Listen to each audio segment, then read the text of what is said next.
చంద్ర ఈరోజు మనకి అన్నదాతగా స్పాన్సర్ చేశారు.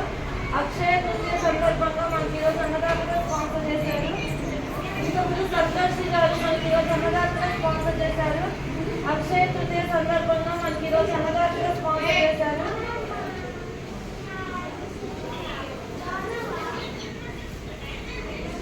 ఇంకొకరు ఉమాదేవి గారు మనకి ఈరోజు అన్నదాతగా స్పాన్సర్ చేశారు. ఉమాదేవి గారు బర్త్డేగా స్పాన్సర్ చేశారు. వీళ్ళు మనకి ఈరోజు బర్త్డేగా విషయం చేసిన అన్నదాతలు. బాబా ఆస్తులు వారిపై ఉండాలని, బాబా వారిని వారి కుటుంబాలని మంచిగా చూడాలని కోరుకుంటూ, ఇంకా చంద్రశేఖరరావు గారు మనకి ఈరోజు అన్నదాతగా స్పాన్సర్ చేశారు. రామయ్య గారు, రమణమ్మ గారు, కాంతారావు గారు మెమోరీ ఆఫ్గా స్పాన్సర్ చేశారు. ఇంకొకరు భారతి గారు, వేదాస్ గారు వాళ్ళ ఫ్యామిలీ మనకి ఈరోజు అన్నదాతగా స్పాన్సర్ చేశారు. భారతి గారి ప్రథమ మాసికం సందర్భంగా